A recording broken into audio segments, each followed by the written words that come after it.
So welcome to our scientific forum, which we decided to call Apparatus Sapiens.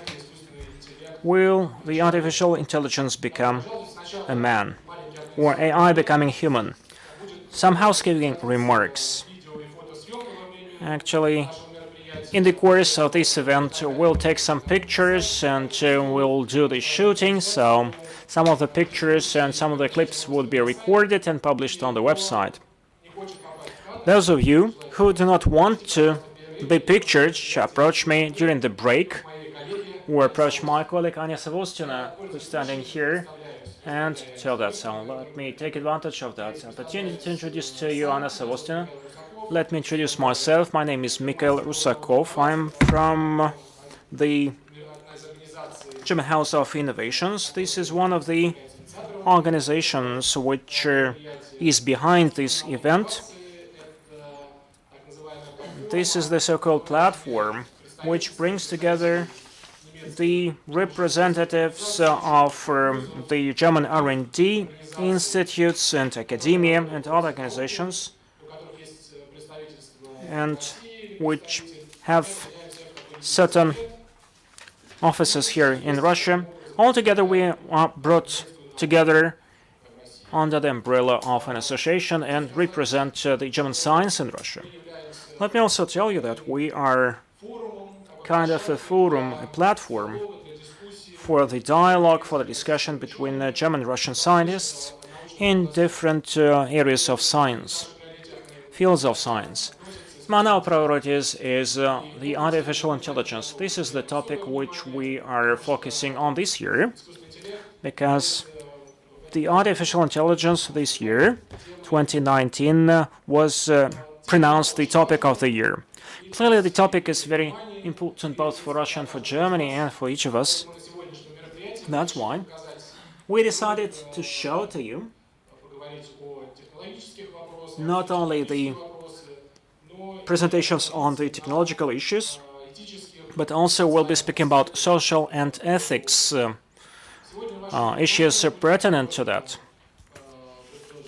We will offer some lectures or keynote presentations delivered by the German prominent scientists, and also it will be followed by a panel discussion aimed at discussing those social and ethics moments surrounding the artificial intelligence. After that, you will get familiar with two Russian startups. One is somehow related to Germany. Another one is just a quite successful Russian startup. It would be followed by a reception. You're kindly invited there. It would be arranged on the 22nd floor, room called Winter Garden, and a surprise awaits you there. And I will disclose the details a bit later. So welcome to our event. Today's scientific forum has been arranged by the scientific department of the German Embassy in Moscow, by the German House of Innovations and Science, or DWIH, and MIPT, Moscow Physics and Technology Institute. Let me invite Marina Piminova, who is the aide on science in the Embassy of Germany. Thank you so much. Ladies and gentlemen, dear guests, dear participants, welcome to that event.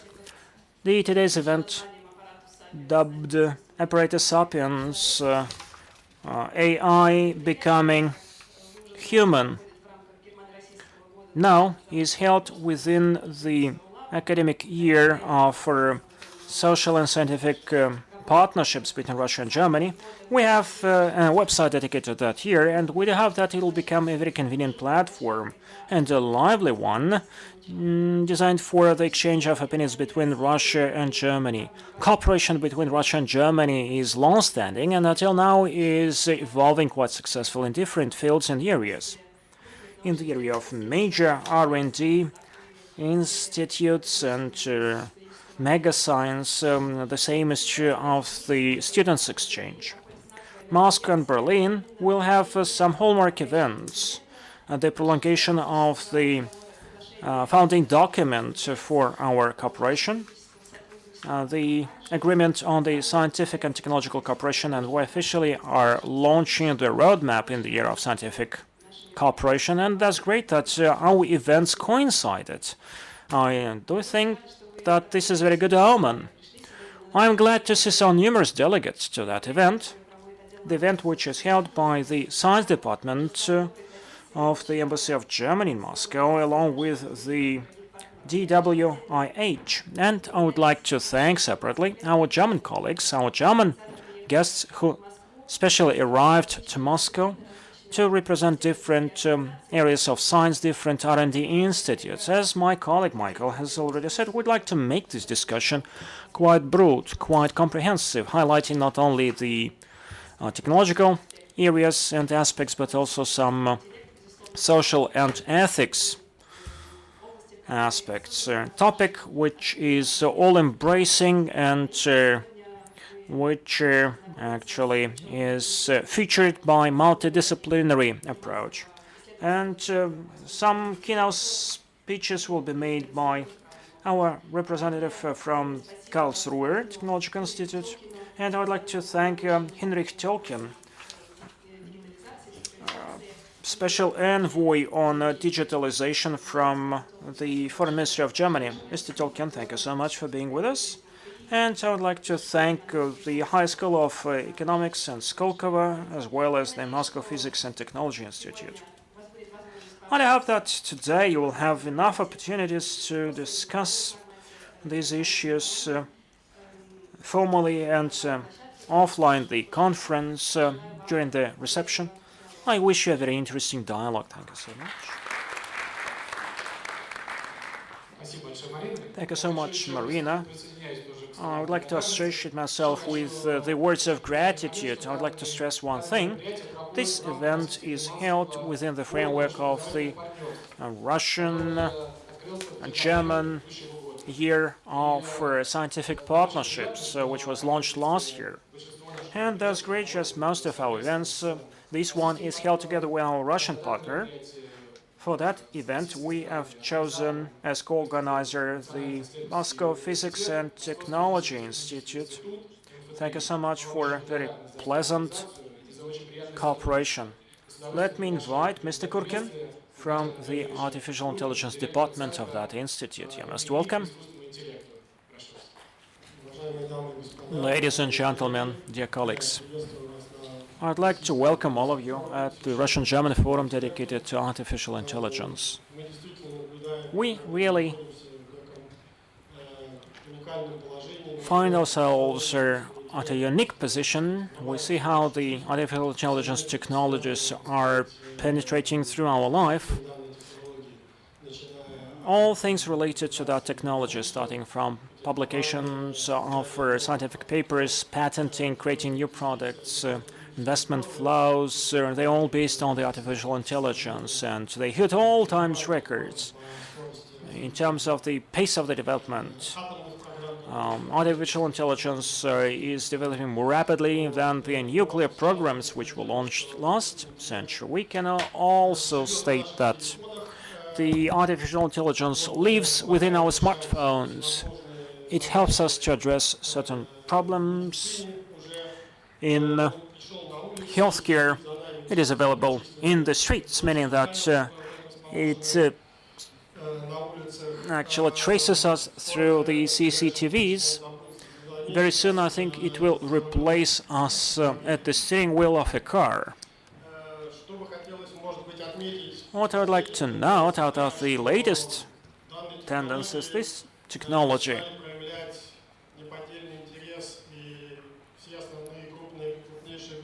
actually falls into the interest of all the major countries. More than 30 leading countries adopted some strategic programs for the public support of the artificial intelligence technologies. It's an open secret that Russia is among them. At the moment, Russia is finalizing its strategy on the artificial intelligence development in Russia. the Moscow Physics and Technology Institute, which I'm privileged to represent here, is also deeply involved in that process, and some things we started a little bit in advance prior to that process, prior to the moment when all the stakeholders got interested in that technology. The strategy, the updated strategy, which was adopted in December 2018, actually highlighted artificial intelligence as one of our priorities, both in terms of science and in terms of education.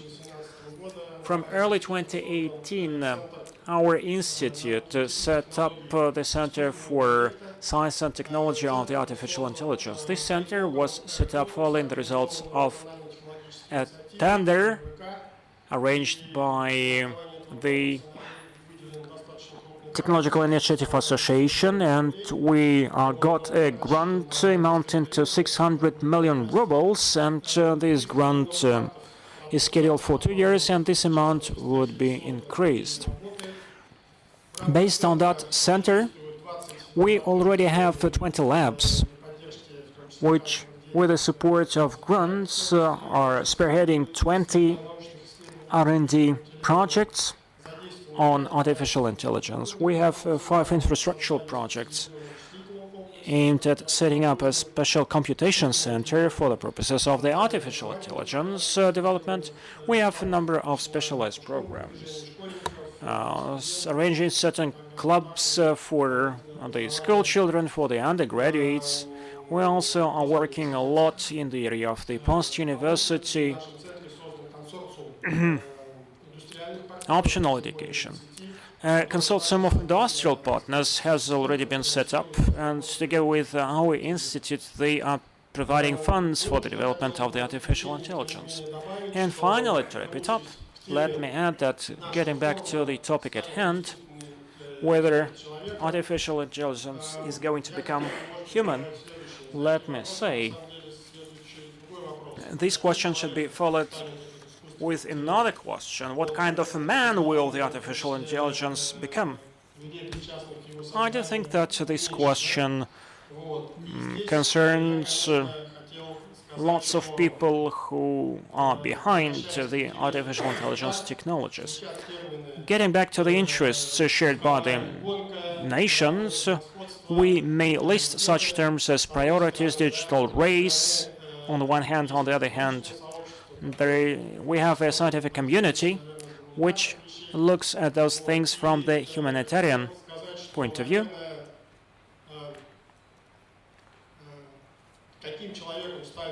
What man this artificial intelligence is going to become, what human features it is going to acquire, it will depend on the moral and ethics foundations of those who bring this technology about.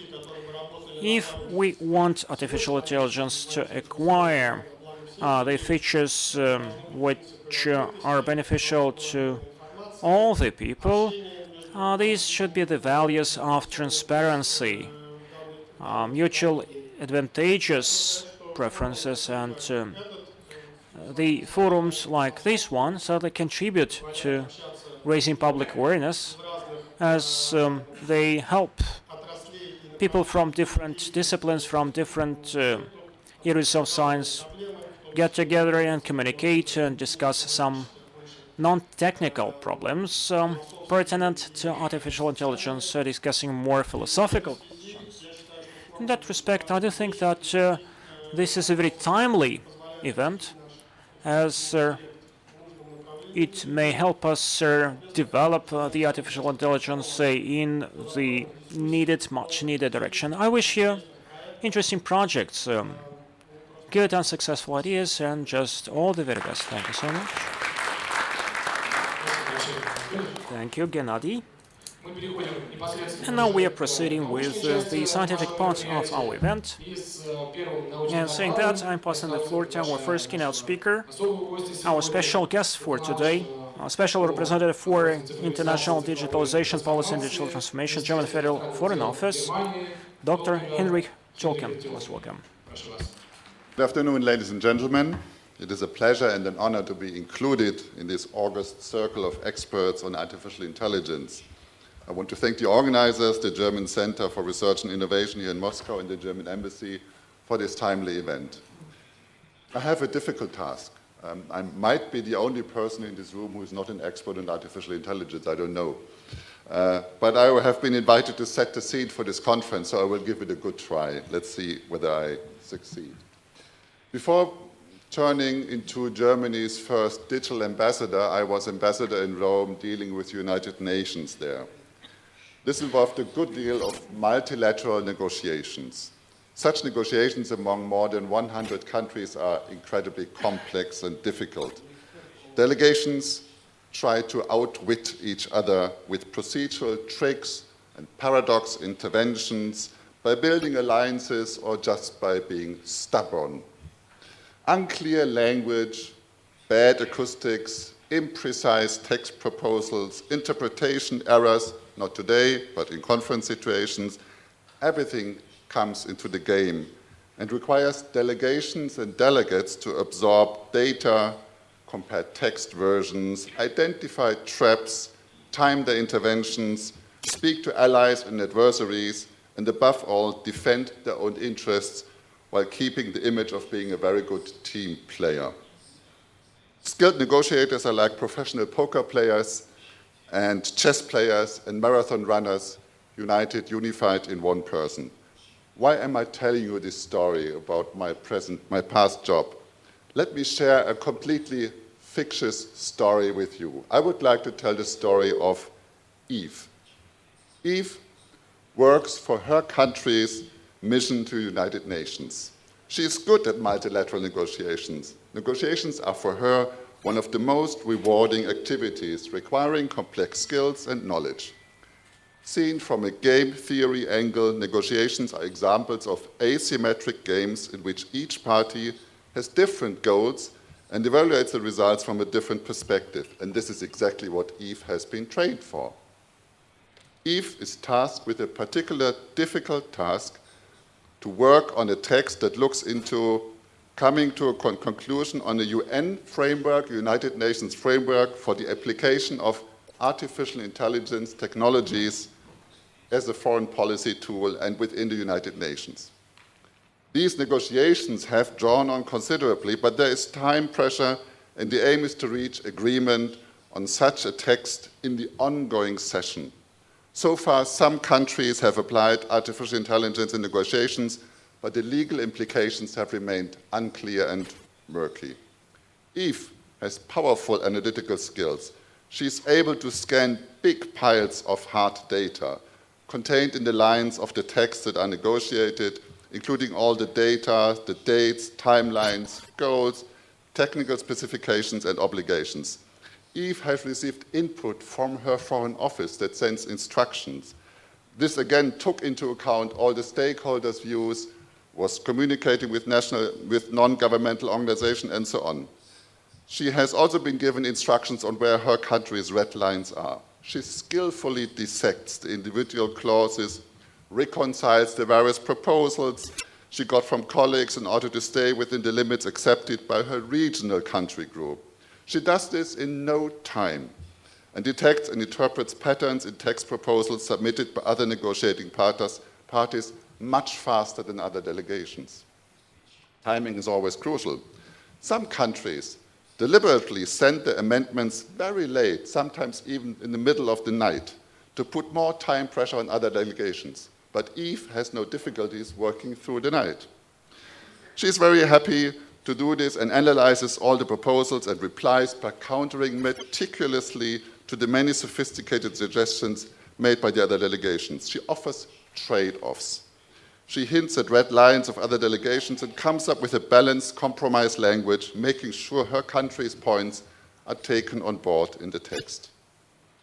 When Eve arrives in the negotiating room in the morning, she skillfully scans the audience for facial expressions and gestures, and she wants to gauge the mood for compromise in the room. She sees evidence that parties want to conclude a deal today, and she sets out a tactic for the substance and timing of her interventions. When she takes the floor, like any skilled diplomat, She notes very subtle reactions by other delegations on hearing her proposal. She detects visible cardiovascular and neurological signs of emotional activity. She sees signs of unrest with a particularly difficult partner and a discrete sign of satisfaction by another delegation that has been given a small victory in order to make them buy into a compromise. She listens carefully to other interventions, not missing the slightest detail, not even through bad interpretation, because she speaks all 6 UN languages allowed in the room. She scans quickly compromise language suggested very mumblingly by the chair and reacts. She seeks support of friends, speaks to adversaries, and makes concessions where necessary. In the end, she gets her points through, the text is concluded, and if she were a human being, she could be happy, but she is only an artificial intelligence application. This is pure fiction, ladies and gentlemen. The scenario may be naive, but I wanted to include it in my contribution to illustrate one thing. Many tasks of a diplomat can be supported, or some can be even taken over by artificial intelligence. I personally believe that the profession of diplomats will undergo tremendous changes with the advent of artificial intelligence in foreign services. This affects the very way we exercise our mission, and for many of my colleagues, this is an unwelcome dystopia. Is it really dystopia? We will see. But looking beyond the still fictitious application in negotiations, use of artificial intelligence may herald major progress in fields like crisis prevention or big data analysis, which is also a daily task in foreign services. At the same time, we must also concede that artificial intelligence may deepen the rift between nations and cementing inequality between the haves and the have-nots of this technology. In the little scenario that I gave you, a fairly strong artificial intelligence outperformed other delegations in the negotiation by its power to analyze data and identify compromise solutions. I personally believe that such a scenario is fairly likely to happen in the next years to come. How this would technically be possible is for others to answer, but I'm very curious to see what's going to happen. Even with having said this, the topic of artificial intelligence is still fairly absent from the foreign policy agenda. This is odd because it's fairly safe to predict that this is going to be one of the central technologies of the century. And as I said earlier, AI has the potential to reshuffle winners and losers in global markets and create turmoil within the existing order of economies. But where are we today? Artificial intelligence is a term that means different things to different people. For the purpose of my presentation, I use a definition of a technology that enables machine learning, picture and motion recognition, natural language processing, deduction through vast data computational power, and decision-making in robotics of software. And ever since the term artificial intelligence was coined at the Dartmouth Summer Research Project on Artificial Intelligence in 1956, AI has inspired many writers and film directors. AI was seen as a role model for a robot or a machine running wild, out of control of the humans who created this technology, so far to dystopia. But in real life, 2 years ago, Facebook developed an AI platform called PAL AI that took part in a round of negotiations with human participants. Human participants did not know they were dealing with an artificial intelligence algorithm. In the outcome, AI scored about the same as humans. That was 2 years ago. And this AI was capable of bluffing, inventing diversion strategies, and pretended to aim at points of little value in order to obtain those it really wanted. Interestingly, these were techniques that the AI has not been trained for. The AI acquired them herself, or itself, I should say. In my own institution, in the German Federal Foreign Office, we have been building and expanding a new tool over the past years, which we called Preview. Preview is an AI-based extension to the early warning mechanism of the Federal Foreign Office. It includes data analysis, data visualization, natural language processing, and machine learning components. Through the use of big data analytics and machine learning, the tool can forecast trends and supports the development of early warning mechanisms for crisis. Via text mining and text analysis, Preview is able to analyze contents of hundreds of sources and extract relevant information. Thus, insights and visualizations, including geo-visualizations produced by Preview, are used for leadership support, background papers, and guidelines. The tool is based on a comprehensive database that is used for political analysis at the Foreign Office. Preview is a new tool that allows decision makers to take informed decisions and to better allocate resources. It is still in its infancy, but we see great potential in helping us to remain effective foreign policy players. A second example that we use is social media listening. Today, many conversations and discussions relevant to international relations and foreign policy happen on social media. The Foreign Office wants to take part in such discussions. Therefore, we need to know who are the influencers, stage setters, and multipliers. As a consequence, we are currently piloting an AI-based application for social media analysis, social media listening, together with an external provider. The rollout is scheduled for the end of this year, and the tool is able to conduct intelligent topic and trend analysis, to track hashtags, and to do automated reporting on specific issues. We hope to better understand how discussions are shaped on social media and how we can better multiply our own messages. However, even though the most reporting is automated, data still has to be validated by humans, for example, to filter out bots or fake content. But again, this is a tool that would help us to better position German foreign policy in the world. Again, it is about effectiveness, but it could also be seen as a reaction in an ever-increasing battle about the very precious resource, and that is public opinion. But there's also a global battle for AI. The advent of and the huge expectations addressed at AI puts our conventional foreign policy agenda under stress. At the highest level, AI will impact the balance of global power. The potential that AI brings to advance national economic and security interests has triggered a heated competition among governments to gain a strategic advantage. The advent of AlphaGo, so you all know this, the algorithm that overcame human dominance in the field of the game of Go, was China's Sputnik moment and led to a formulation of a very ambitious national AI strategy by China. And this basically paves the way towards global leadership and put a major bet on the future of this industry. Russian President Vladimir Putin once said that the country that gains an edge on AI will be the ruler of the world.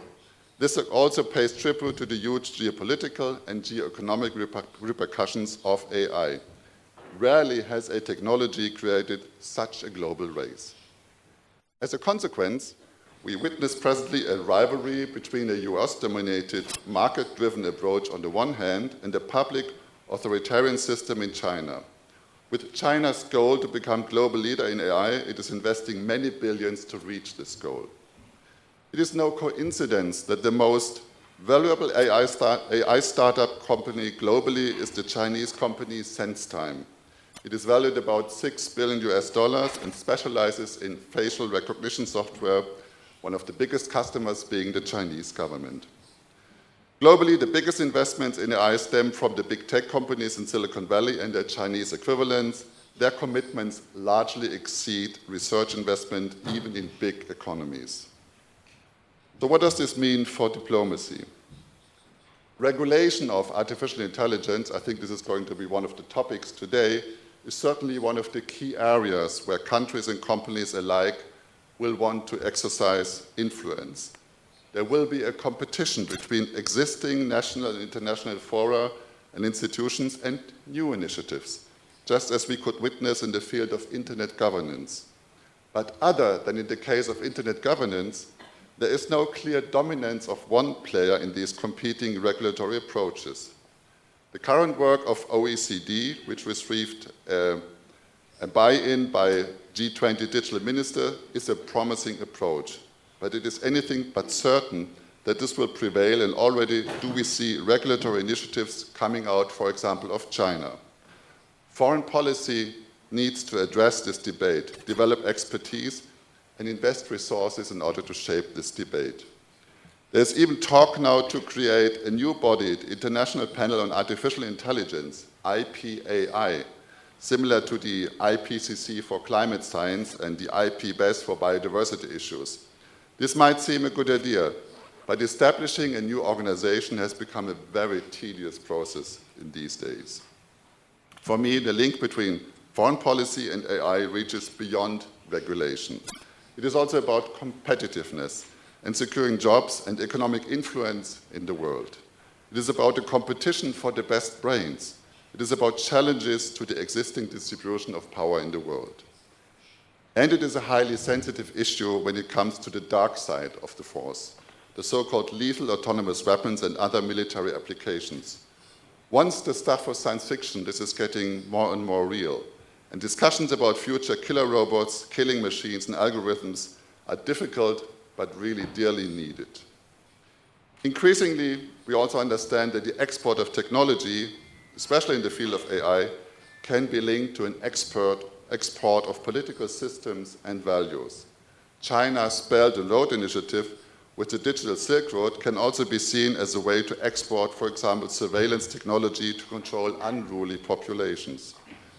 Chinese claims the aim is to create a community of common destiny in cyberspace, whatever it means, but it stretches beyond the economic sphere.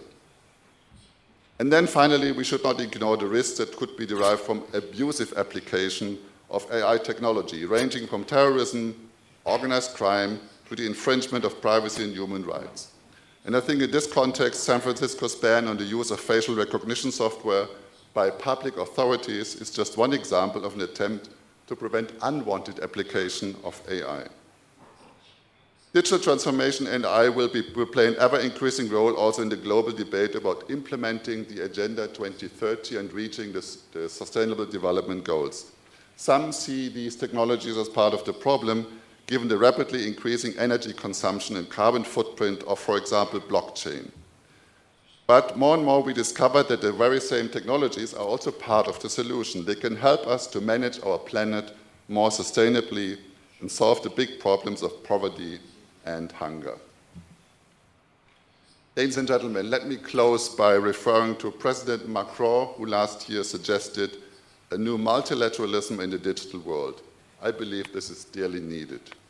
German Chancellor Merkel stated, everything that can be digitized will be digitized. And there's no reason to believe that this will spare out the fabric of international governance and foreign policy. The introduction of AI will add further momentum to this trend. The question whether this leads to an uncomfortable dystopic world or a utopia where technology helps us to save the big challenges of mankind is an open question. But we need to shape it today. We need to make the appropriate decisions and prepare ourselves to be the masters of this process, and we need good human intelligence to really manage artificial intelligence. I thank you. Thank you so much, Mr. Thoelken. We continue our program, and this is with great pleasure that I pass the floor to another scientist from one of the leading German institutes, which at the same time is an R&D institute, Karlsruhe Institute, Professor Karsten. Okay, thank you very much. Good afternoon, ladies and gentlemen. I want to give you a short introduction into a topic which might be a bit spooky. It's on artificial consciousness and on the expectation we can have about artificial consciousness, which means, do artificial intelligence systems may wake up or not? So let me start with a real story from Japan. What you see here is a robot looking like a lady with the name Michihito Matsuda. And Michihito Matsuda was a candidate for a mayor's election in a small town near Tokyo. And now the question to you here in the audience is, who of you would elect an artificial intelligence as a mayor of the city where you live? Please, can you give me a hand sign? 1, 2, 3, okay, 10%, about 10%, okay. You trust more in an artificial intelligence system than in a human mayor.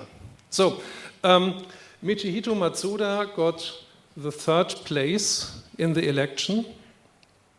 And for our internal discussion here, I can say you that the third place was even the last place in the election. But we can see that there is something like trust. And where are the reasons? Some people think artificial intelligence systems have some kind of logical approach. They don't tend to be corrupt, which is necessary in politics. And those people don't see that behind these artificial intelligence systems, there are real humans who even have a political agenda.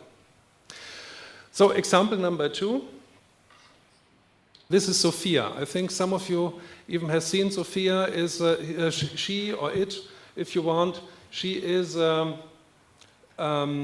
artificial intelligence robot built by Hanson Robotics from Hong Kong.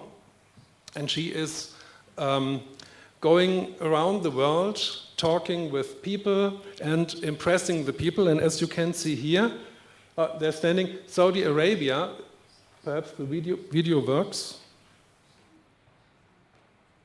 Let me try. So here you can see Sophia in front of an audience like here in Saudi Arabia in the winter 2017, talking to a moderator and to people answering questions. And the Saudis have been so much impressed that they granted the citizenship of Saudi Arabia to such a robot. Okay. What happened at the same day? The newspaper Arab News had a report on the situation, and readers wrote their comments in the internet, and they asked questions. One question was, does this robot has more human rights than the children of our woman where the father is no Saudi, for example? Another question was, does this robot has the right religion to get citizenship of Saudi Arabia? And here you can see that artificial intelligence has entered the political platform, and we come in problems we didn't have before. So on this slide you can see Sophia talking with the Chancellor Angela Merkel about football game results and so on. It's very popular. And the question is, what does it mean for us and what does it mean for the future?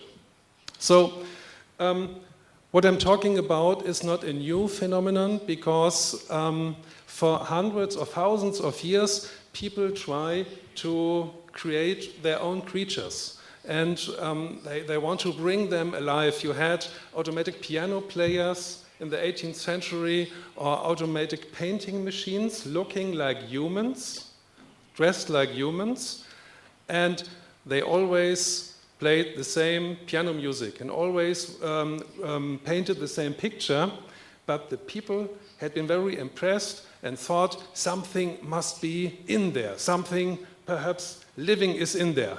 So, and it's not new, but with artificial intelligence, it comes new into our discussion.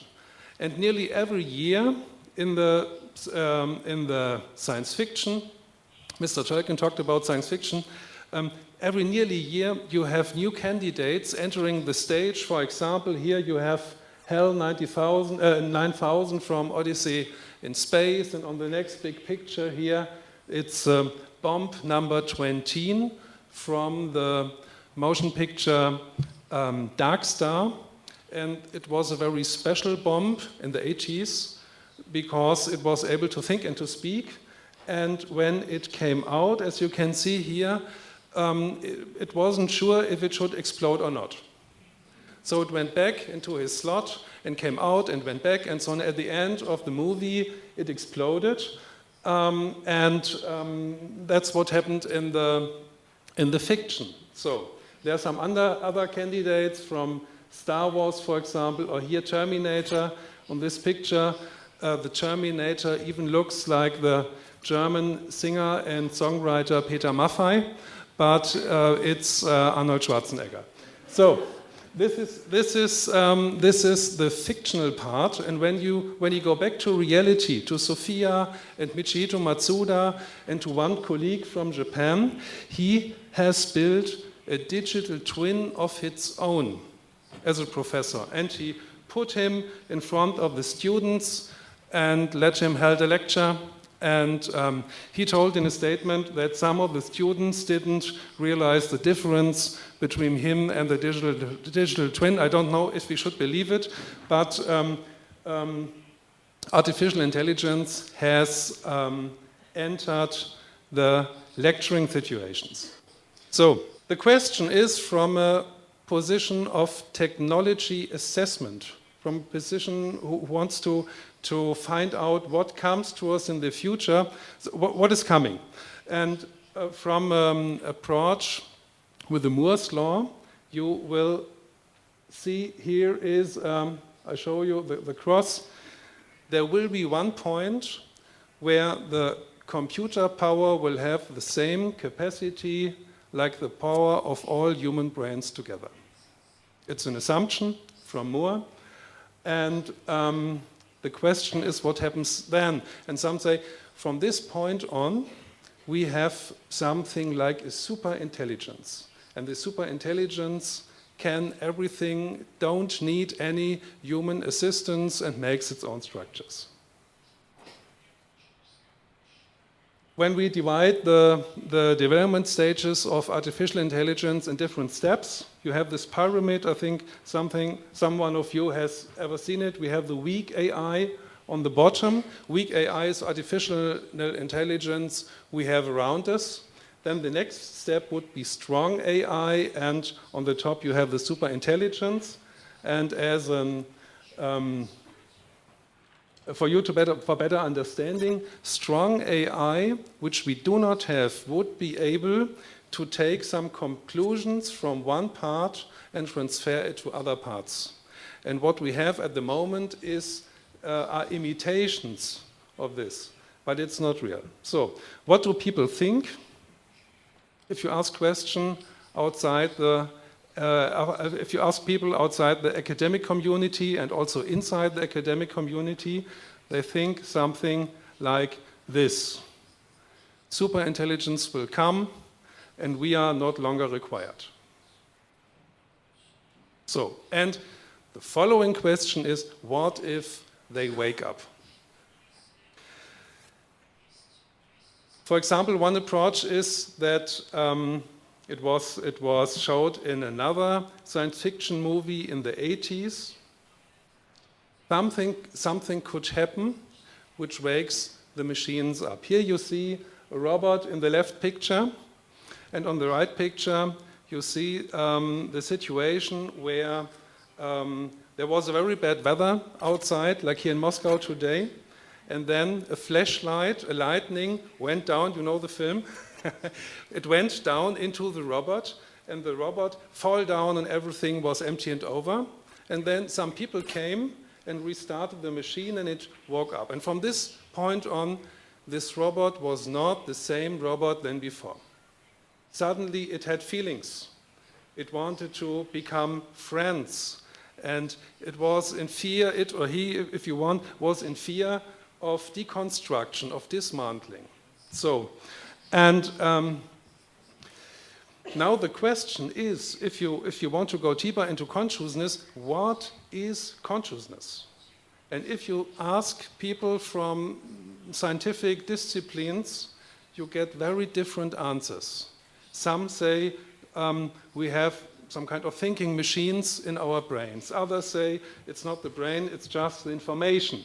Others say it's the brain. We have to look inside the brain to find the consciousness. Others say it's not only the brain, it's brain and body. And other people say it's not only the body, consciousness is outside from the body. So this is the range. And you see, if you go deeper into this topic, it becomes more complicated. And what is the common core where most scientific people do agree? So most agree that in the core of consciousness we have some questions like if you are sleeping or if you are awake. or if you are able to focus your attention on specific points like on this presenter. When you look at this presenter, you don't look at any other point in this room. So you have your attention on this, for example. So can you imagine that you have own thoughts which are not the same thoughts than your neighbor has? And can you realize that your neighbor has the thoughts of its own? This all is in the core of consciousness. But if you look at consciousness in the artificial intelligence discussion, there are some different popular approaches we want to investigate in a research project in Karlsruhe, and that's the reason why I talk to you today to this point. One approach is that consciousness arises from complexity. As we have seen in the chart with the Moore's law, if the system is complex enough, suddenly consciousness is there. Some people say it emerges, or we have, like at the flashlight, a fulguration or fulguration. So, a different approach is that we have to look at the brain, because consciousness would be the result of a specific combination between some neurons we just have to detect. And if we have detected them, we can rebuild it and bring it into our machines. And we can build conscious machines. Third position is that consciousness comes from outside. So we have to wait until it goes into the system. It's the same question, when does people become consciousness? Are they conscious when they are just born, or are they conscious when they speak their first words and so on? It's an open discussion. Position number 4, consciousness always needs a body and not only the brain. For example, if you have a big stone and let it fall to your feet, then you feel some hurt, and then you know that you have a body, you know? And you have something like hurt, and you can realize it. So the next position, I think now this is empty. There are some further positions, but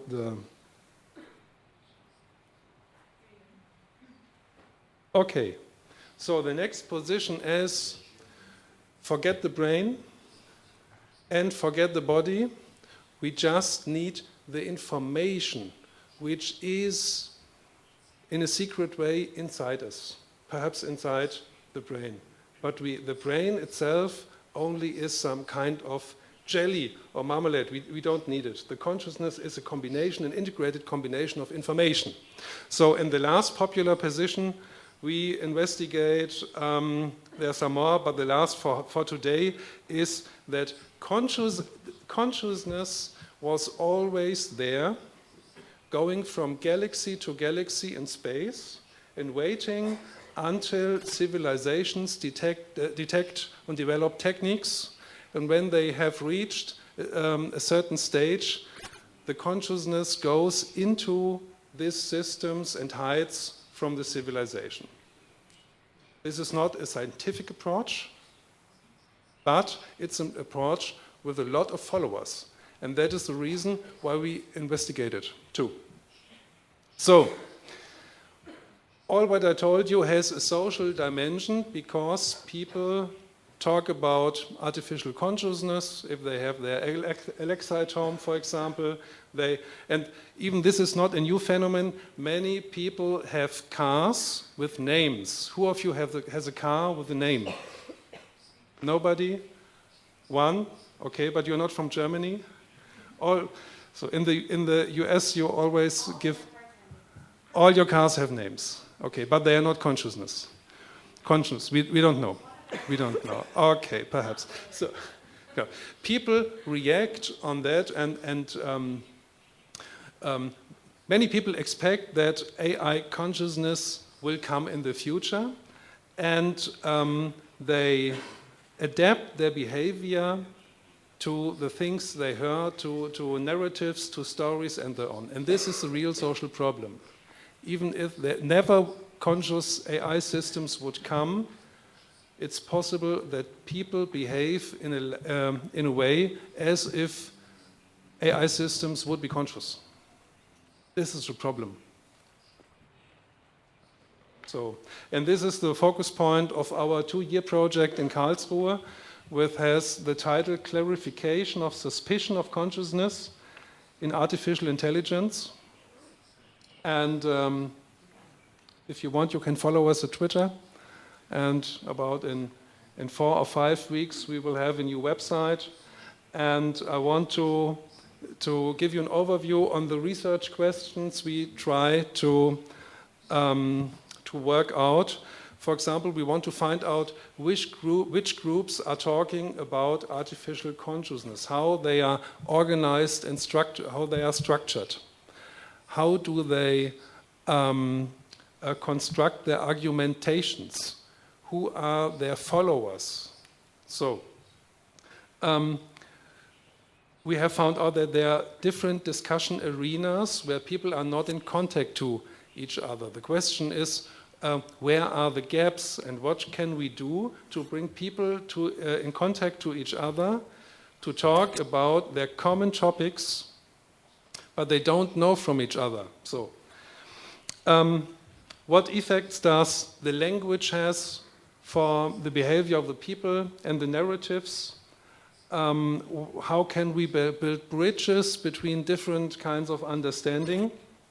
And the last question, are there any preparations, for example, in the government, on the military field, to prepare for the case that artificial intelligence really could become consciousness? We don't know. So these are our questions, and you are strongly invited to join us in our project. We have no cooperation partner in Russia yet, and if you're interested in discussions or in working out some specific research questions, you are strongly invited to get in contact with us.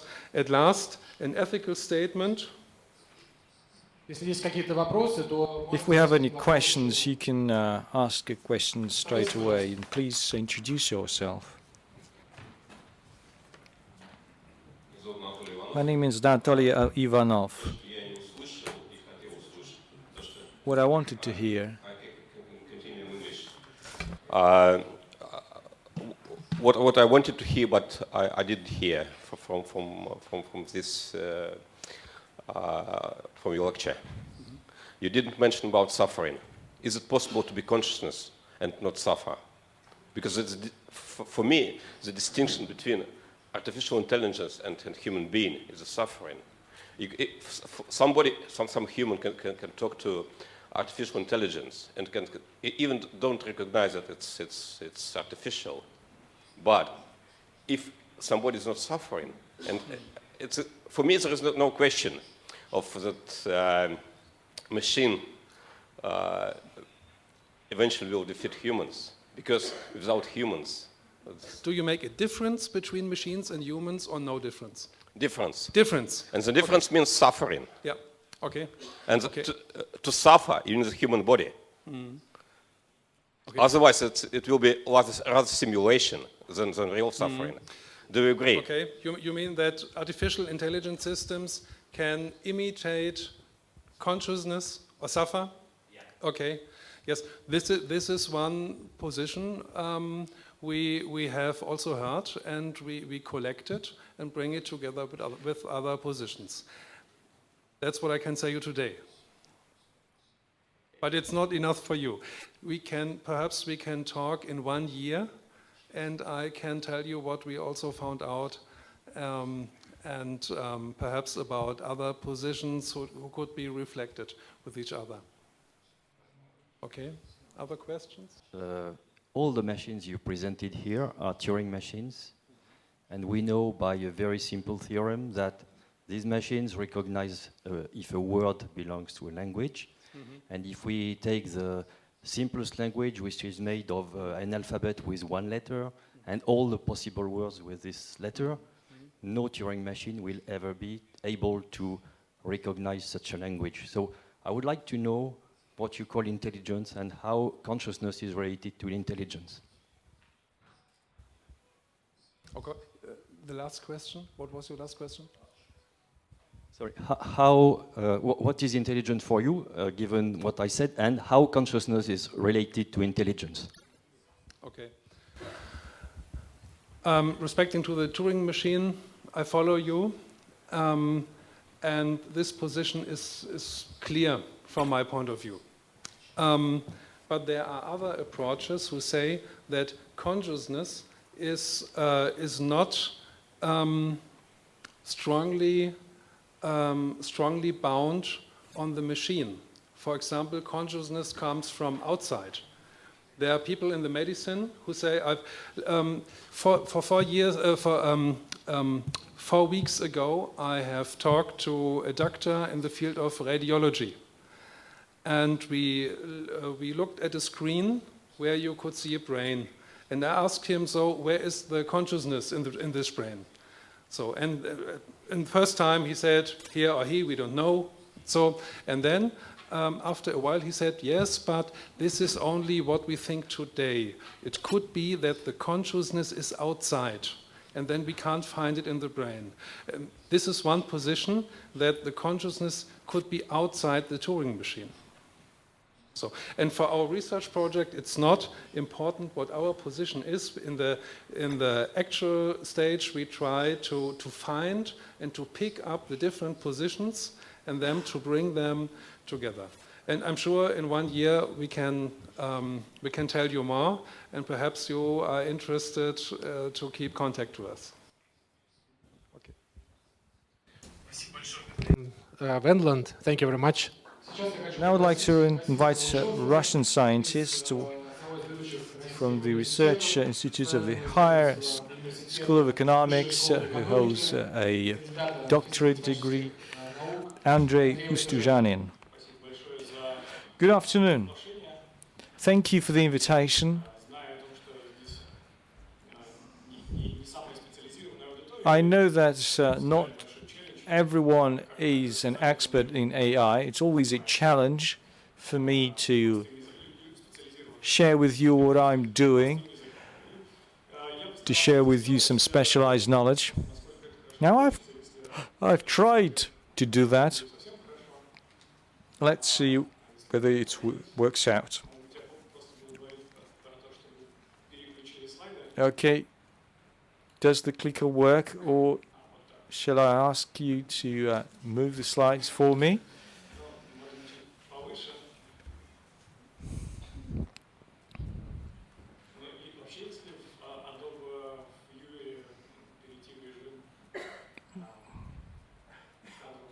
Well, you can move to a full screen presentation mode. It will be easier. Fine. Anyway, I wanted to start where Professor Wendland stopped one of the popular tests that was talked about very much a couple of years ago. Is the Turing test. Compared with chess or Go or StarCraft,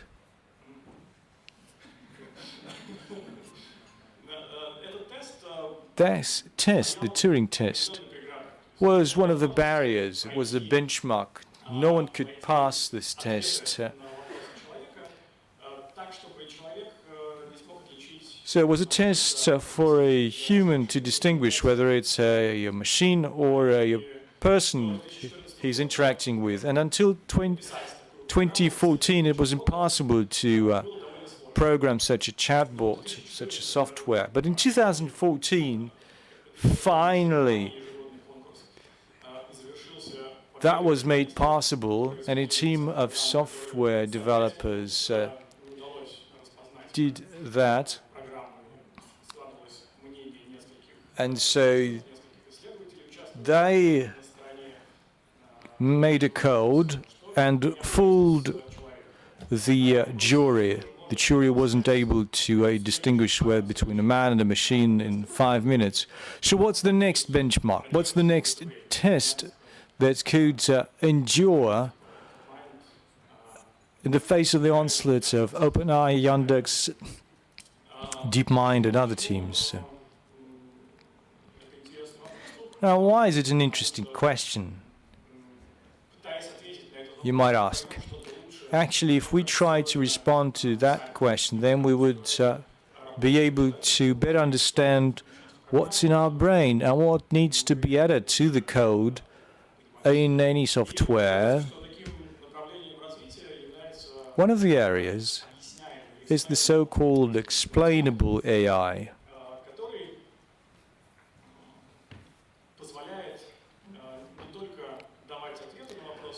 It provides answers and explanations for the rationale for how it got those answers.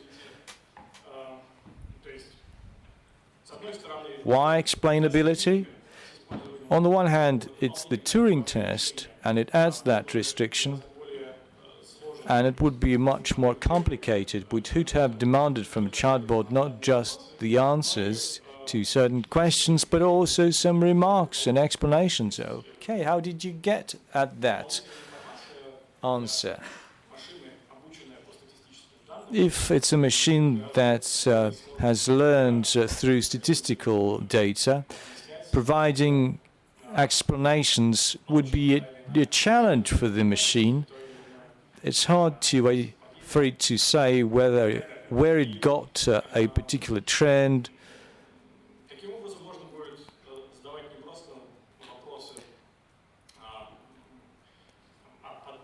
So again, it's not just questions like what's the best restaurant, but we need to also ask a question, what if I take that decision? Next slide, please. One of the possible options one of the three options is as follows. First, more powerful environment simulation models. And by environment, you can refer to anything. In physics, you can simulate how different substances interact, gases, liquids, and you just calculate the state of that substance in a couple of seconds' time. If you take biology, chemistry, sociology, medicine, you would need a different approach compared with physics, but such a simulator would be welcome. It would be a great breakthrough towards an explainable AI. But there are certain challenges before we can set up such a simulator. It needs to be comprehensive. It needs to take a look at different components and aspects that an object in reality is facing. It needs to be realistic so that you can trust its outcomes, and it needs to be fast.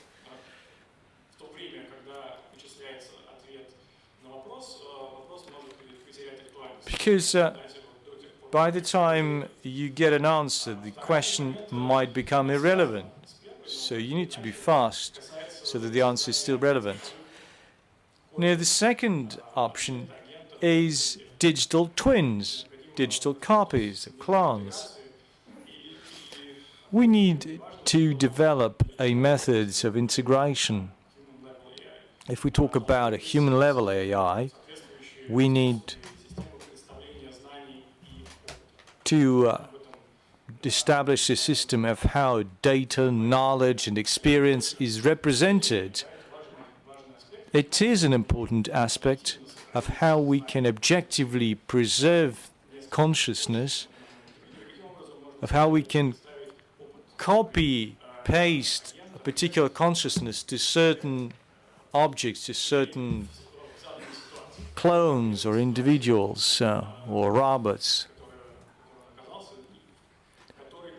So a person encounters a situation and that person needs advice. So he needs to transform all the parameters of that situation to another brain, to an AI, to his digital twin. So how do we do it? How we do represent that experience? So there's an article, a new research paper that you can look up, and it's down below. Here is the data science patterns and algorithms. It used to be systems that rely on rules and procedures. Right now, they mostly rely on statistical trends and representation of data.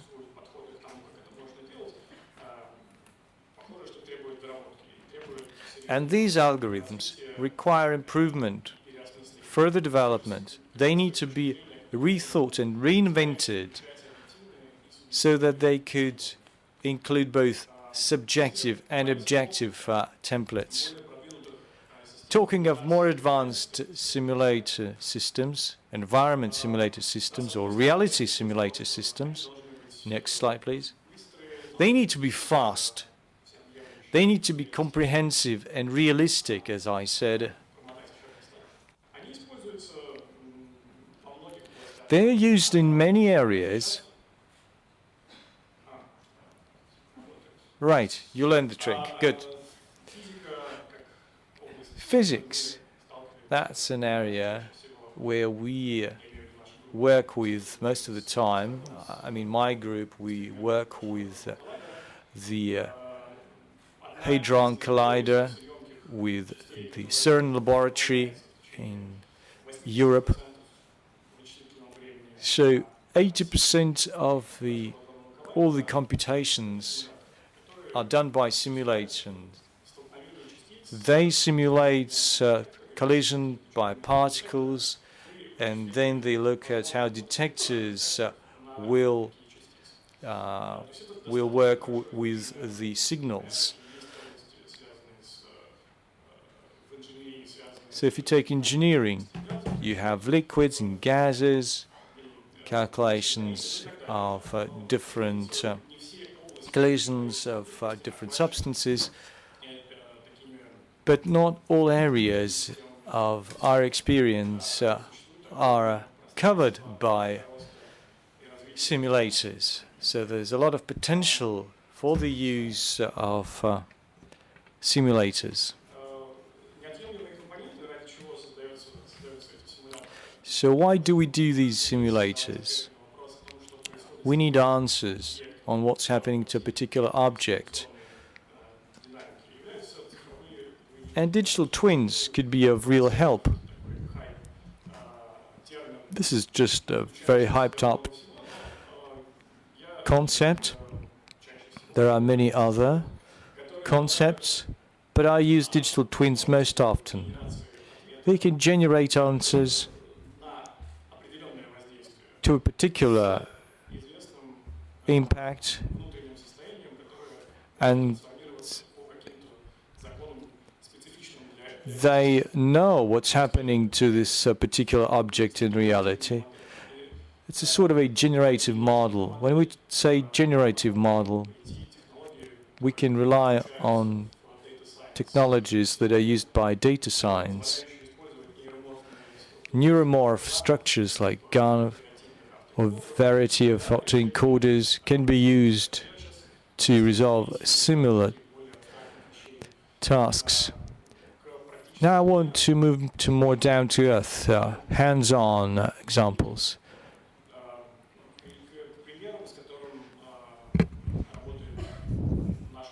This is what our laboratory works with.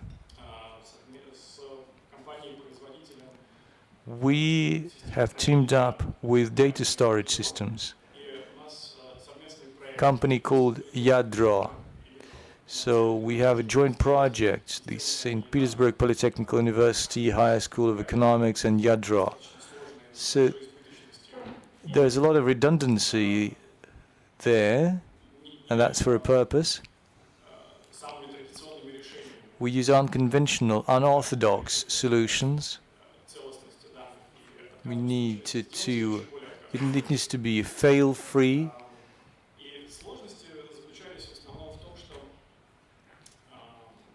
What were the main challenges? The main challenge was lack of real-life data, the ones that we use for machine learning. We had to spend a lot of time and effort to simulate a failure, but that helped us to understand how the system performs under normal conditions. Since there are a lot of solutions to identify anomalies or outliers, we needed to understand which of the approaches works best. So we looked at different factors.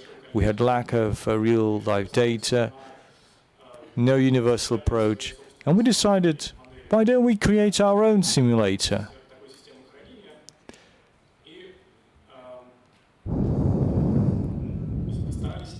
And we tried to learn how to fine-tune that surrogate model to use real-life data.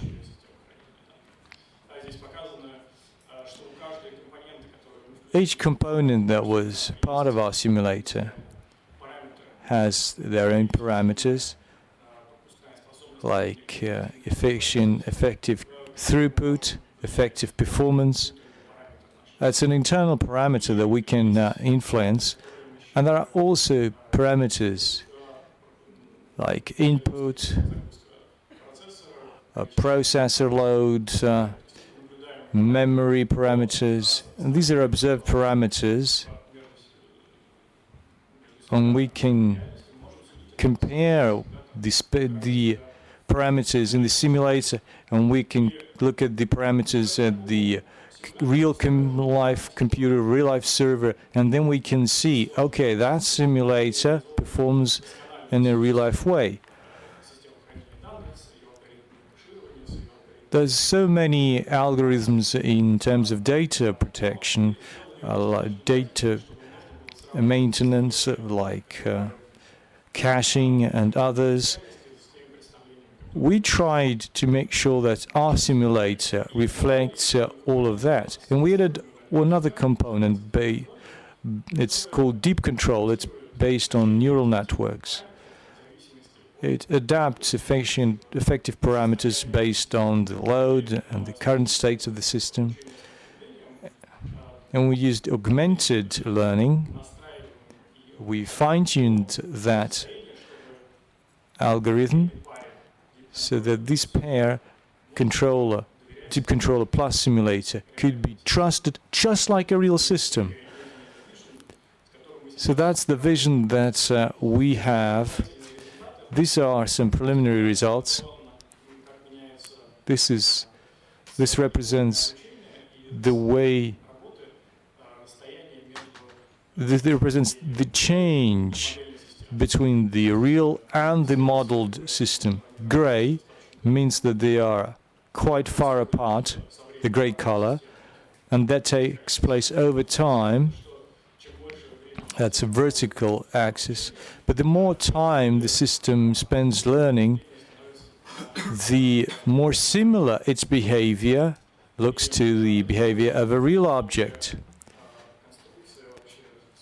So the alignment of that augmented support system with the real-life system looks as follows.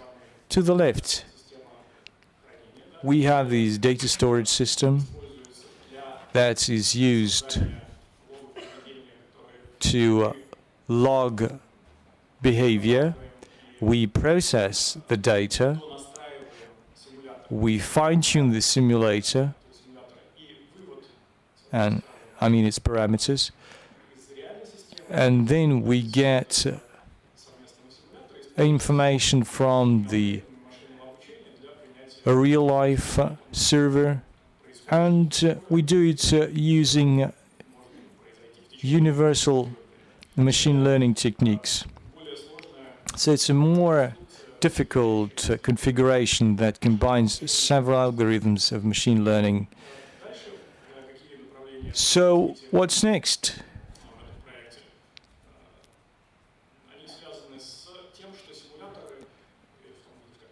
Simulators, the way they are, the way we program them, are not differentiated objects. Well, if there's any change in a parameter, now, if we would like to know what's its impact on some part of that system, like the load on hard disks or CPU, we need to calculate each of them once again and see whether it's up and down. If we could have differentiated it by these parameters, then the calculations would be much faster.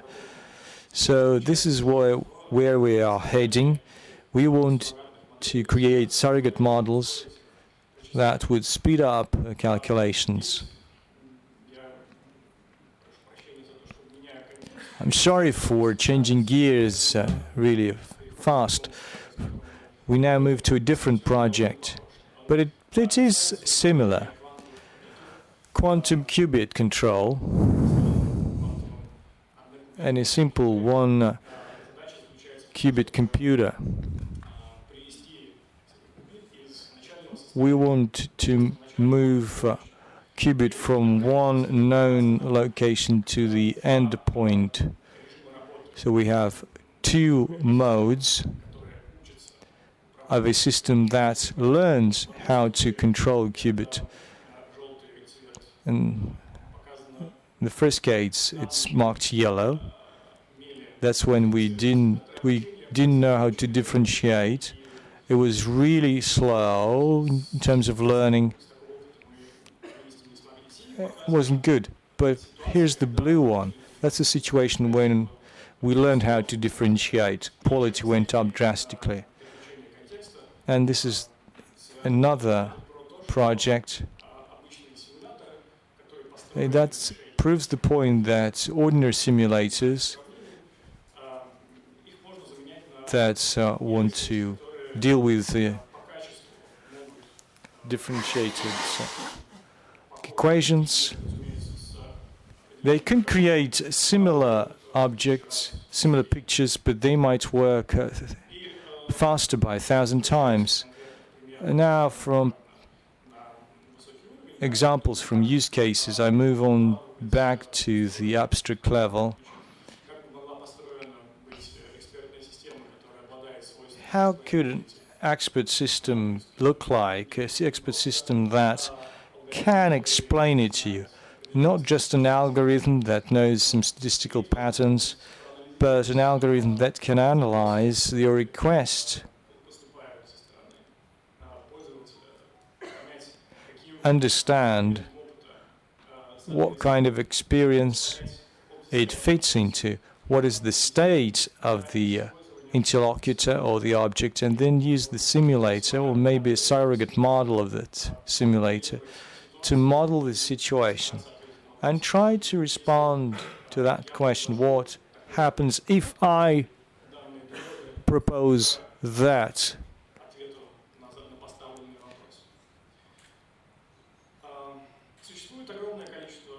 There's a great variety of questions, technical issues, substantive problems. Here are some of the open questions.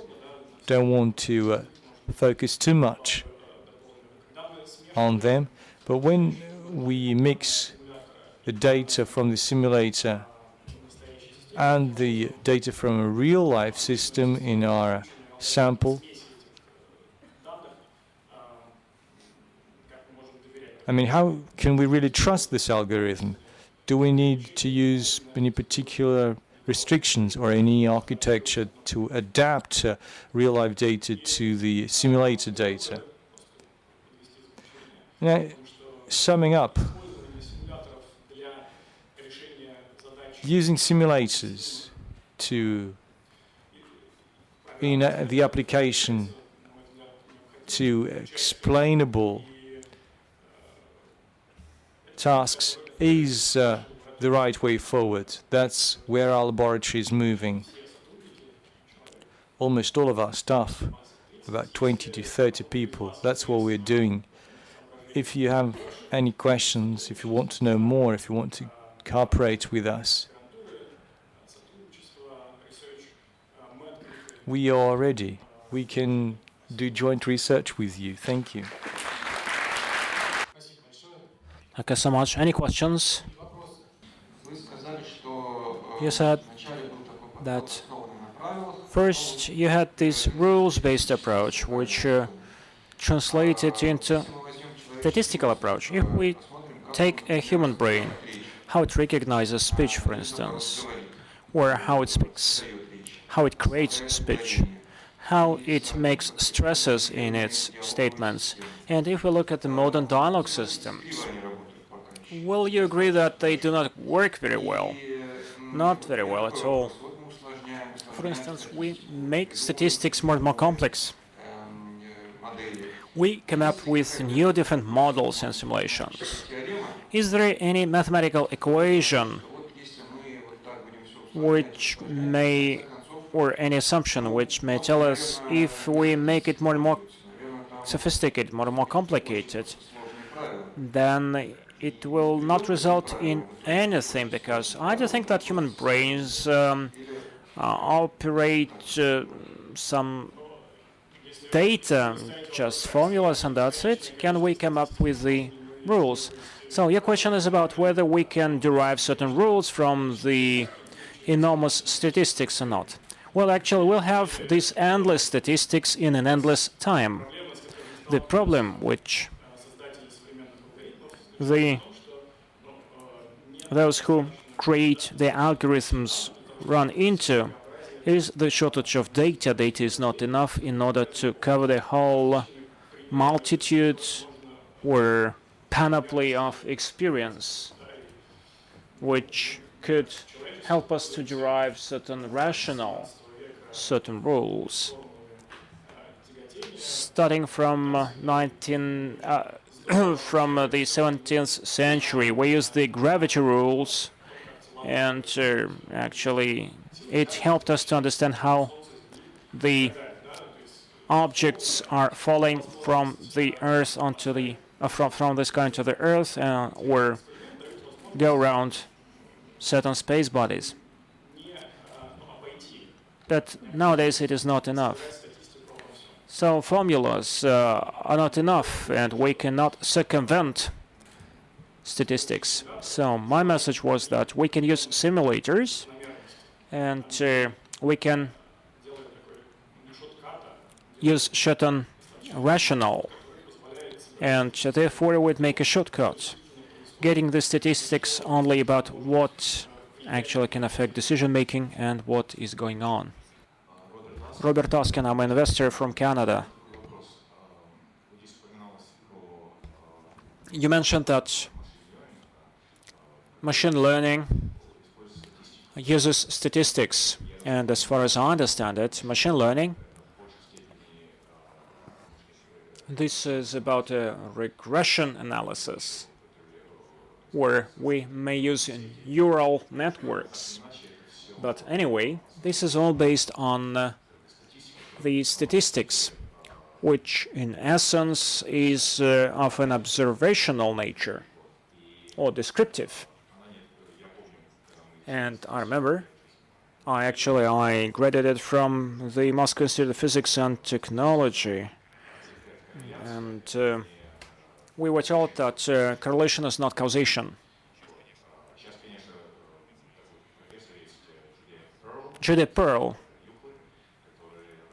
a professor, is promoting a model called probabilistic graphical models. And he developed this theory to the extent that there are two levels of causation. The first is about association. This is what he assumes, and as far as I understand, the modern AI finds itself in the second level, which we have not reached yet. This is intervention. You said, what if I'm keen to understand how it is being used at the moment. For instance, when people reached that stage, for instance, if we sharpen a stone and fix it to a stick and throw it into a mammoth, what will happen to that? And causal interference, this is what led the mankind to where we are.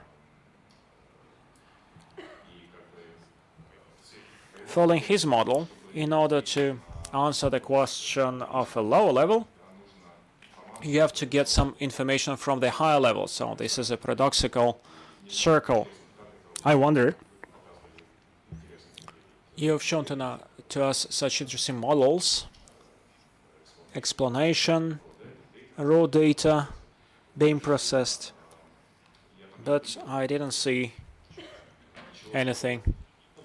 So there is no third level. This is what you mean. Yeah, that's true. And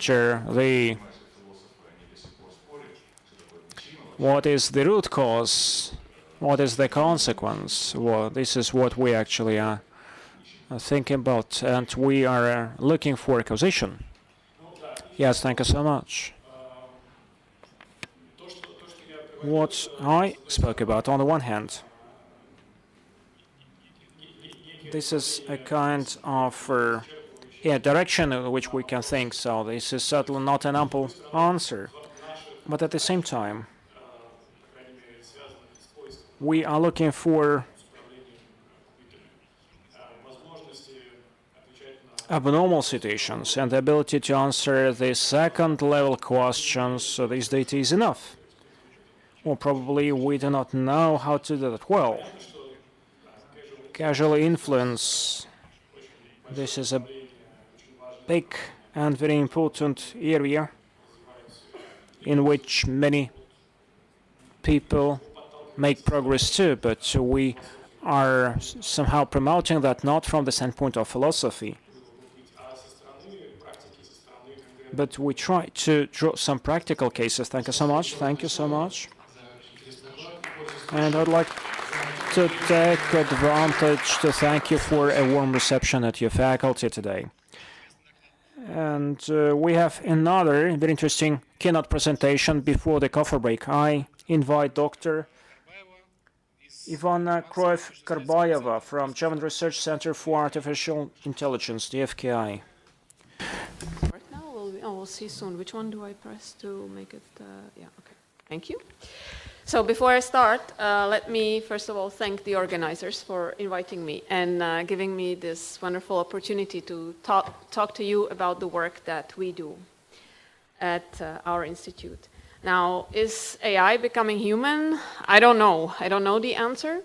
What I will do, I will tell you about one particular application area where, in my opinion, it's actually very important that the human and the machine are complementary, that they mutually enhance each other.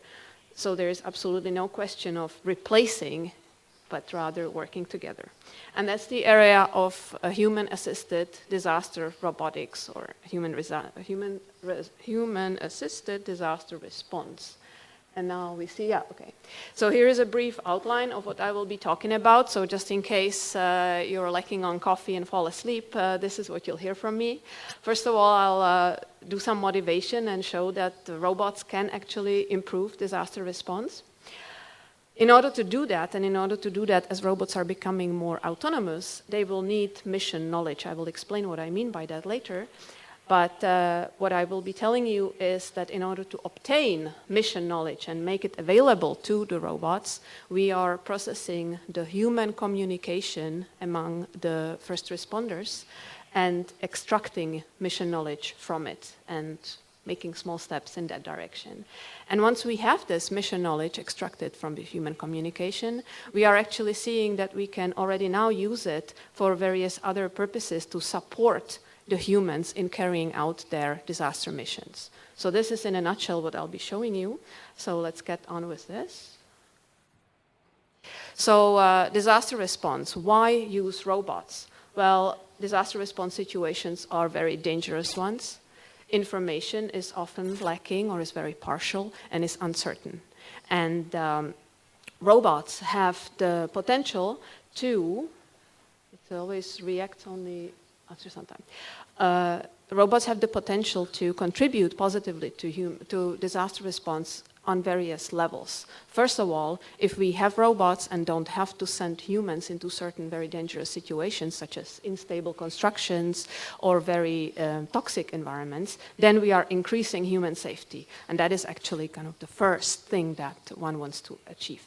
Another one is that there are simply situations into which humans cannot go or cannot collect information with currently available tools, such as this big explosion and following fire at a big storage area. Currently, there is no way to determine where precisely there is fire and therefore where the response should be taking place. With robots, it is possible to extend the capabilities of the missions. And surprisingly, even though development of robots costs a lot of money, in some cases, using robots can be even cheaper than using the currently available technology. So those are all very good reasons to use robots in disaster response, and this is what disaster response organizations, firefighters, are actually already doing.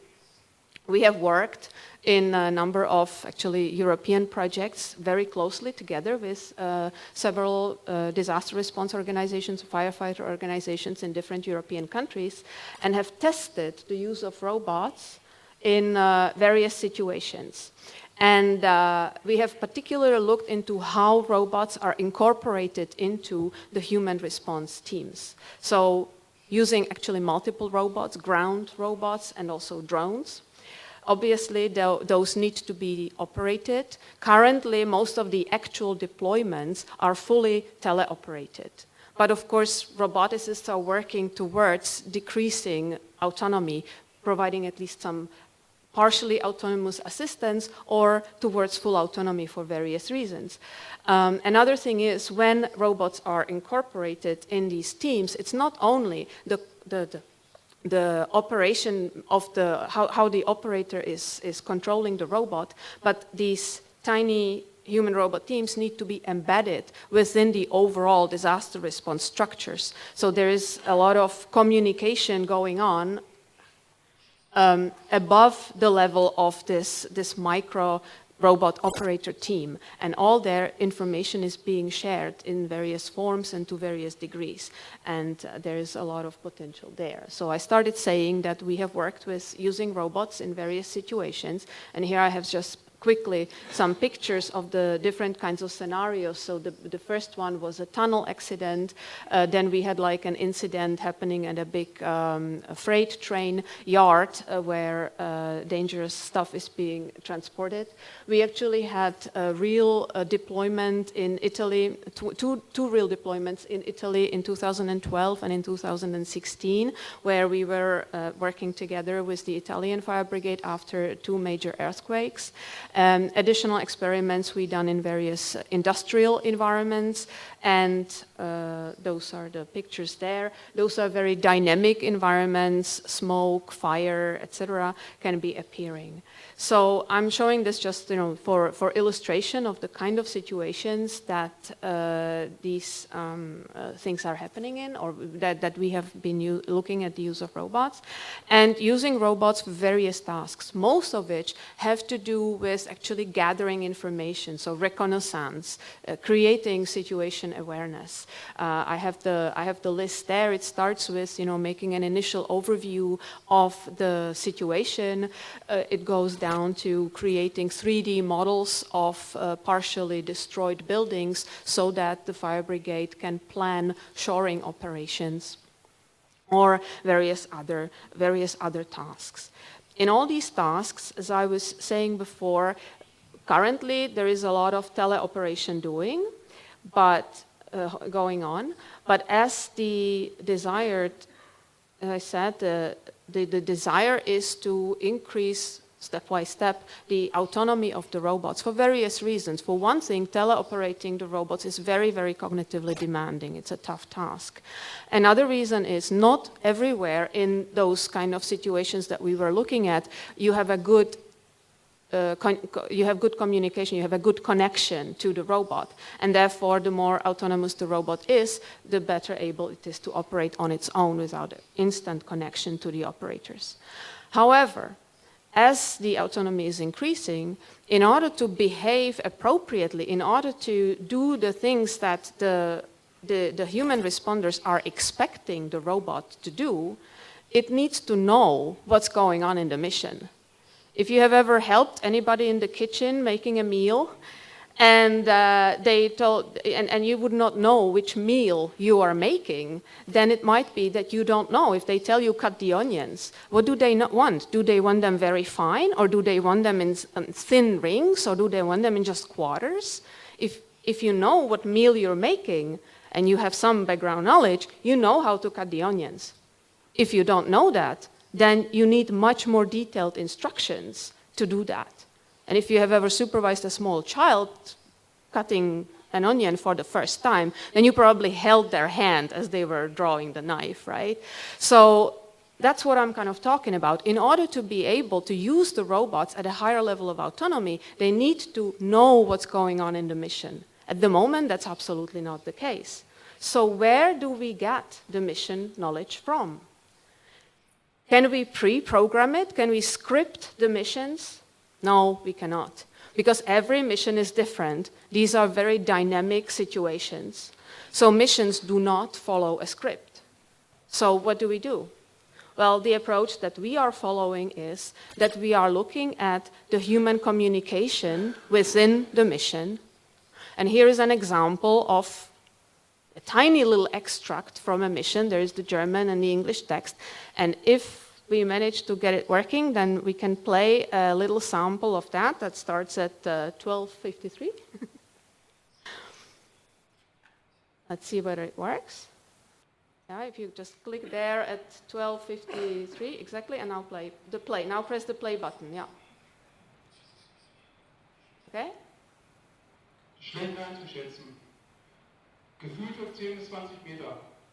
That was a little early. Okay, never mind, we'll just continue. Den Einsatzauftrag an die Trupps geben, Treppenabsatz, erste OG nach 10 bis 20 Metern, linke Seite, erste Person, korrekt? Never mind, if you can please press the stop button. Yeah, okay, thank you. So yeah, we didn't quite get the right moment in the interaction, but maybe in the meantime you already read a little bit, and that suffices as an example. What you see happening there, there's a team leader, and there is the UGV1 stands for a robot operator, and typically the team leader gives out the tasks, right, and the operators are carrying them out. They drive the robots around, they see what's happening, and they give feedback, they provide status updates. So that's kind of what's going on. And the idea is that in this human communication during the mission knowledge is contained there. So what we are trying to do is that we interpret the team communication, the human team communication, we extract the mission knowledge from it. And that, the extracted mission knowledge takes different forms. For example, there in the upper right corner, we are creating so-called process models out of the team communication. Which capture the tasks and how they are being carried out and who is carrying them out. In the lower window, we have something that we call the task manager. There's basically a list of tasks and list of important objects for those tasks and who is carrying them out and in which state they are. So there's just two examples of how we are capturing the mission knowledge. And here is a classical pipeline for natural language processing, which starts with recognizing the spoken, recognizing the speech from the audio signal. And then the important part is happening in the middle in the natural language understanding part. And there are various subtasks that need to be handled. For example, we need to identify what tasks are being done at all. We need to recognize the so-called dialogue acts. So, for example, is somebody making a request, or are they providing a status update? And other more fine-grained issues of interpreting the dialogue. And I will tell you a little bit more in the direction of what we do concerning dialogue act recognition. Why would we need to bother recognizing dialogue acts if we can recognize the tasks like explore an area or search for persons? Why do we need to know whether it is a request or some other dialogue act? I have here a few examples. I'll just try to click them all on the screen, which in every one of those examples, the task is exploring the area or searching for persons. But in some cases, it's in the first case, the team leader is actually requesting the operator to do that, to explore the area. Now, when the team leader makes a request to the operator, then this is a task assigned to the operator. Now the operator should better get underway and actually explore the area. But in the other cases like this, what I labeled there as promise, it is actually the operator is telling the team leader what he is going to do. So again, as a result, if the team leader agrees, then the operator is actually going to be doing this. In the very last example, the operator is making a kind of suggestion. I labeled it there as an offer. They are suggesting that they might go and explore the area, looking for persons. But here it's really conditional on the team leader accepting this or not, whether they will actually go and do that. Right? So these are kind of like nuances of the communication, but it's important to recognize the differences if we really want to know what's going on in the mission, who is doing what, and what is expected from them. So, we have a corpus of such like team communication collected over the last couple of years during various experiments that we created in those environments, as I was showing you earlier. And so we analyzed this corpus, we annotated it for dialogue acts and what one usually does when one is doing natural language processing. And then one of the recent experiments that we have run was that we tried various automatic dialogue act classification methods taken from the literature to automatically assign dialogue acts. Some of these were pre-neural networks, some of these were using neural networks. And I'm not going to be presenting much details in here. Only one comment that I want to make. Already when ourselves looking at this data, we noticed, and you will know that as a user of natural language, that in some cases the decision what dialogue act something is depends on the previous context. And so there arises kind of a very, a little bit of a challenging task in particular for like neural network models, to be able to take the previous conversation context into account. And so, we experimented with how to do this a little bit, and in our experiments, the model that the method that had the best results was a method which kind of separated the learning from the context from the learning from the content of the particular sentence we are looking at the moment. So we kind of trained two partial models, and then we actually combine them when we are making the decision what dialogue act we are looking at, and that was the model that interestingly had the best results. So I think there's something further to think about here. So now that we are, at least to some extent, able to interpret the team communication in such a mission, so we are able to extract some mission knowledge from it, we have realized that we don't have to stop there. We can actually use what we now have to provide mission support to the first responders, to the human first responders, in making it easier for them. And so before I close, I want to show some examples of what that means, providing mission support. Already this task manager that I was showing you, which basically gives a list of the tasks that are being being carried out and in what status they are, that is a useful tool for the team leader to keep an overview of who is doing what and what status things are in, and could be further automized. Based on that, we know what tasks are happening or what task somebody has assigned and is not yet doing. The system is able to provide like notifications or warnings when some task would be relevant. So for example, when a robot gets close to an object, such as a barrel with some toxic chemicals in it, and the robot's task is to actually further examine it or take a photo and share it, then there can be a notification to the operator to actually do this, to take the photo, so not to pass by, so to say. Further, I already mentioned the process models that we are constructing as the mission progresses. We also have process models, so-called reference process models that we construct beforehand based on guidelines of first responders. And it enables us now to compare the reference models and the actual mission progress. And that enables us to give tips on how to continue in a mission. Now, missions, very stressful situations, so we would not really be doing it in a normal mission, but this can be used for training purposes, or it can be used after a mission for debriefing and for improving, for learning for next occasions.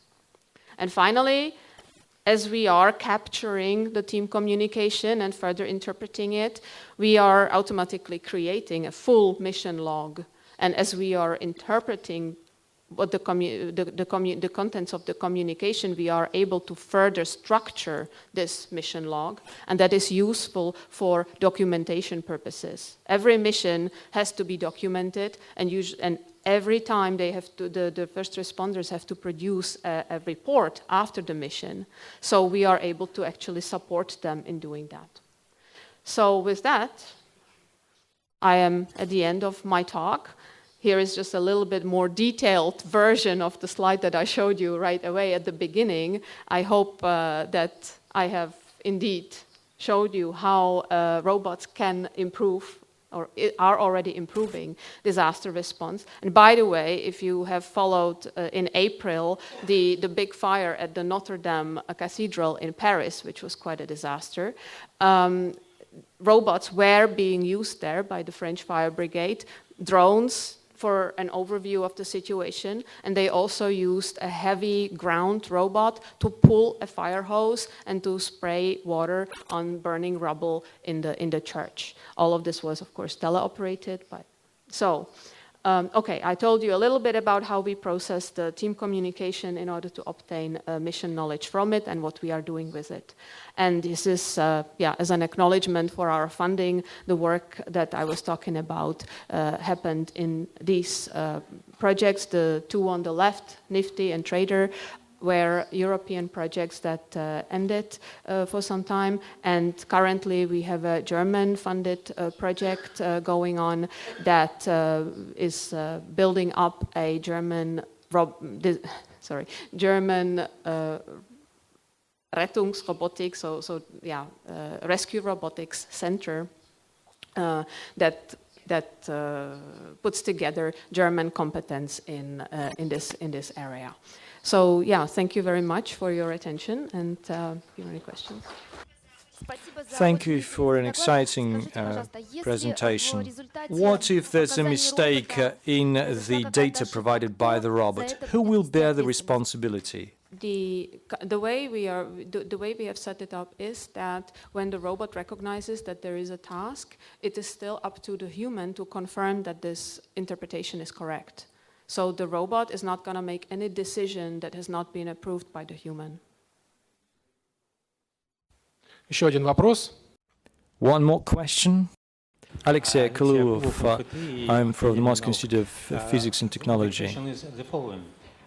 As your robot is intended to recognize a given word, for example, a person, border, a barrel of toxic environment, as I recognize that your first name is Kruijff, as a Dutch football player. Yes. Sorry, can you the question is on mechanism, programming mechanism of forming the response of the robots and the teams. Does the robots and the computer system recognize a given set of terms, given vocabulary? For example, a person, position, border, barrel with toxic chemicals, and so on. Yes, so on the one hand, we use ontologies. So we actually pre-program, to the extent that we can, some knowledge already into the system. And on the other hand, we learn from these existing interactions that we have recorded and annotated. So yes, the robot tries to, that's exactly what we try to achieve, right? That the robot can interpret the terms that are being, not only the terms, but also their relationships that are being used. Does that answer your question? Thank you.